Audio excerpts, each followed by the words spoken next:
I mean, certainly when you're looking at raising child or children, having the support of a peer group who are also all going through the same thing at the same time helps. Are you aware of any support groups out there for older parents in the way that there are for teenage parents or for parents of premature babies or anything like that? I'm not specifically aware of a support group for older parents. There are the usual ones through Child and Youth Health and things, but I don't know whether there's anything specifically for older parents. Does anybody else do know? Big one? Chat rooms. Internet. But sometimes I think the personal contact is really a benefit. Can I just ask about the donor egg program? I understand that you can't receive financial remuneration, but how do the fertility clinics attract women to become egg donors, and what are the criteria for an anonymous donor to give their eggs? We've recently had some advertising on Facebook for donors. We can't ask patients who are coming through the clinic while they're having treatment to donate, but usually it is asking people that they know. When we're talking to people about finding egg donors, we say 35 and under, and hopefully they've completed their families. Hopefully they've completed their families, but we do have a lot of women coming through recently who haven't had children, either because they haven't started their families yet or they're choosing not to have children. So it's very difficult to advertise. A lot of patients we have might advertise in Adelaide's Child magazine. You'll often see ads there. But there are 3 current websites, Australian Egg Donors, Aussie Egg Donation and Egg Donor Angels. And they're interstate, they're all over Australia, and a lot of linking is being done. It's almost like a linking website where recipients go and write a little bit about themselves, and women who actually want to donate their eggs but don't know people to donate to will be on those websites, and they're linked up that way. Sorry, So I'm not sure if you can hear me very well, but I'm a rural GP in one country town in South Australia. It's just more of a comment about blended families and how often families coming together, or 2 partners coming together with children previously with a desire to have a shared child together.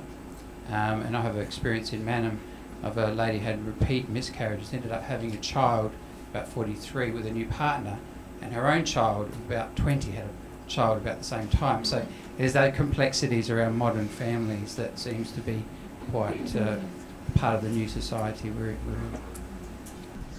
in. Just a question regarding IVF treatment. So given that we know that IVF babies are more at risk of Down syndrome, etc., of having a fetal abnormality, and also a preterm birth. So what sort of counselling are the patients actually given, or the clients given, prior to actually undertaking IVF cycles of all these things, these complications that can actually happen? And does it ever put anybody off? Well, first of all, I'd say that IVF patients aren't at increased risk of Down syndrome, aside from them being older. But yes, if their eggs are older. I guess it's age-related more than IVF-related. And look, we about 40% of the cycles that we do IVF at the moment at the clinic I work at, we do pre-implantation genetic testing. So we sort of remove that effectively out of the equation. You are right that there are increased obstetric risks in infertility patients. That is true. Increased risk of preeclampsia, IUGR, early delivery, etc. But I think we need to get this into perspective. Okay, there's an increased risk, but is that sufficient for a couple to say, I'm not going to have fertility treatment? Like you can say, look, there's an increased risk of fetal abnormalities in IVF, 30% increase. Let's say it goes from 3% to 5%. That's the couples are made aware of that. They're given written information about that, but that doesn't dissuade many people from having treatment. And I think we don't want to scare patients excessively, and I think it's getting that balance right.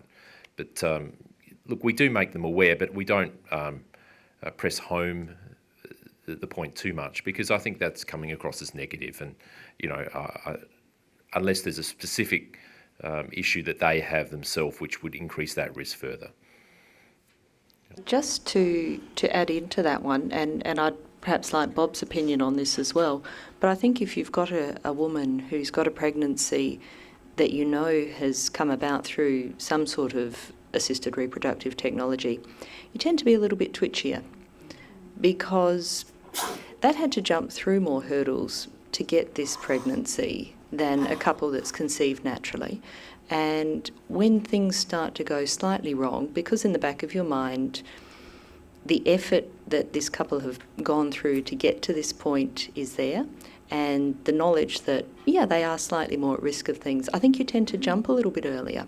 You tend to be a little bit more twitchier, tend to deliver a little bit more early, tend to be a little bit more aggressive with your intervention. But I'd certainly value Bob's opinion on that. That's just my sort of untutored eye looking at the practice of my obstetric colleagues. Just a comment, you know, with your egg time, what did you call it? The egg calculator? Egg time. You know, because this is more than just, like you were saying quite rightly, about, it's more than just about women and when they decide, because quite often society plays a big part, which you alluded to. And I've just finished reading The Wife Drought by Annabelle Crabb, which is actually quite an interesting book, looking at that whole thing about women into the workforce and men also trying to reduce their hours. And I'd just like to say, working in a large metropolitan hospital here in Adelaide and working with a lot of female doctors, I mean, some of the pressure that they have on them trying to, without a wife, continue through their studies. So is there anything like that? I mean, because I think midwifery do tend, you know, a lot of midwives will come back part-time and have that bit of a time through, but from what I have observed, women coming back with, new babies who are doctors in training programs, it's really difficult. And so that I would imagine, I don't like to speak for any of my medical colleagues, but, is medicine looking, at addressing that? Because, in professional jobs, must be a big decision to make, to actually try and squeeze it all in somehow. Look, I guess I can only comment that a lot of in O&G trainees have children when they're in the training program rather than when they come out in private practice, because there are more generous supports for them in terms of maternity care while they're a trainee than there is in private practice.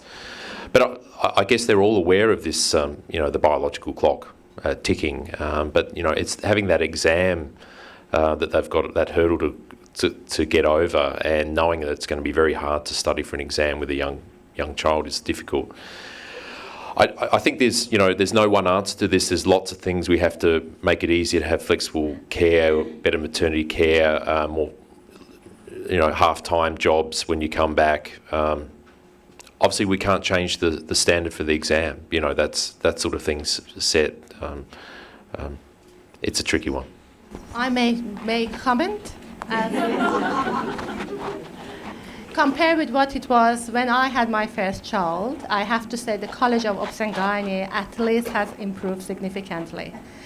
I can't call about other colleges, but I can say that it's not uncommon nowadays. At least our trainees have possibility to have a good amount of maternity leave without putting so much pressure on, and be able to come back to work and even have a part-time job, which I can tell you when I had my first child was not an option.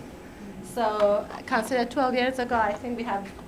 And they've also brought forward the stage when you can do the exams. You can, I think, second year or something now. Yeah. So lots of things has changed for good, but there's a long way to go. I just wanted to ask a question, something that was touched on just briefly at the very beginning about women freezing eggs as a possibility when they're younger. Is that something that could be advocated more in society for younger women? Like, what is the viability of an egg that's popped on ice, at 30 to be used when you're 40? Is the outcome, is it a bit of false hope? It's a tricky one.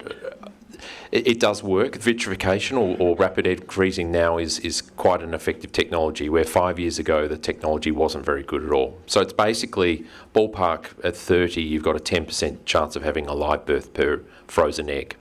So if you do an IVF cycle at 30 and you get a dozen eggs, you've got a reasonable chance.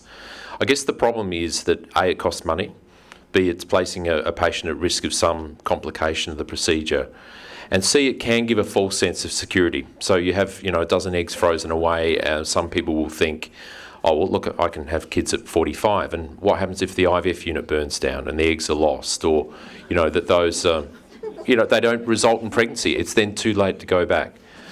I mean, I'd like to see more social egg freezing, and the way I see it, if people don't need those eggs themselves, they conceive naturally, then that would be a fantastic pool of eggs to use for the donor for older women who haven't had that opportunity. So, I mean, that's something I'd like to see, but I can't see it happening anytime soon. I'm in the midwifery group practice, and I've had a few women that have gone through IVF. We at Flinders are a low-risk group practice. We don't have high risk as the women's and children's do.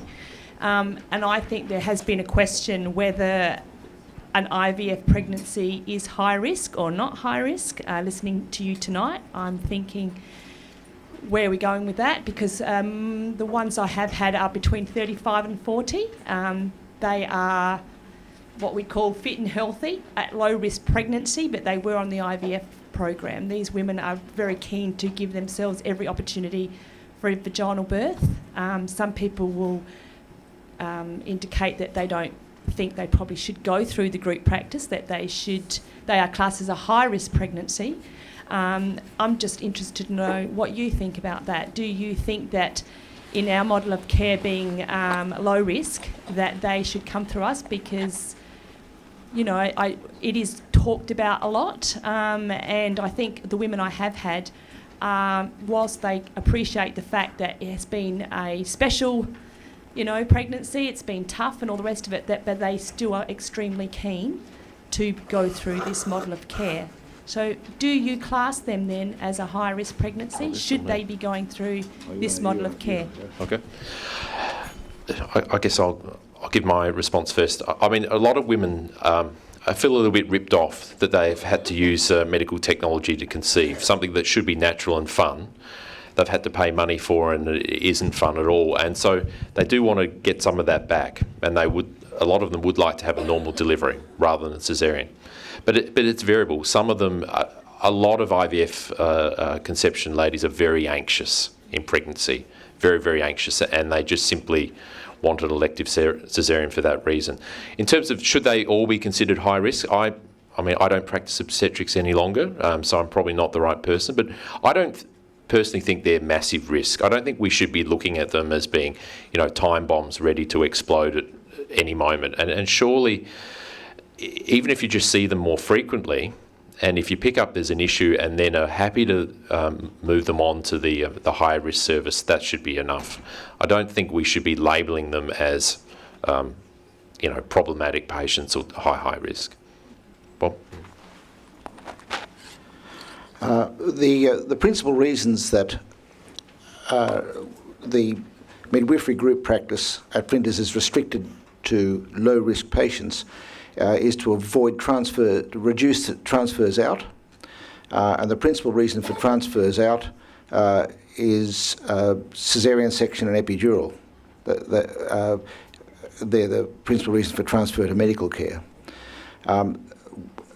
Women who have IVF pregnancies, to me, the principal dangerous risk for those pregnancies is their significantly increased risk of preterm birth. And that would be another reason for transfer out. I think they're on the borderline, really, of whether they can stay with a low-risk unit or go to a high-risk unit. They certainly are at increased risk of transfer out compared with women who've had a naturally conceived pregnancy. One more last question. Thanks. I just touching on the freezing eggs question that we had a minute ago. I just wanted to ask: are you talking about freezing eggs or freezing embryos? Because my understanding was freezing eggs generally yielded a fairly poor result? I'm talking about freezing eggs, that is unfertilised eggs. Traditionally, embryo freezing has been a lot more successful, but it is getting better, the egg freezing, and I think 10% pregnancy rate, live birth rate per frozen egg is pretty reasonable. I mean, obviously, if you start freezing embryos in a woman of a young age, then you're locking her into having a child with that partner. And, look, you can't, that necessarily isn't going to work, especially if they're very young. So we like to keep their options open, and we would normally only create embryos in like a married couple, a couple have been together for quite a period of time. And it'd be very rare we would do that sort of thing unless there was, and store them unless there was like an oncology situation like breast cancer and we were creating embryos for later use. In the single woman who hasn't got a partner or an unstable relationship, it's always eggs that we freeze.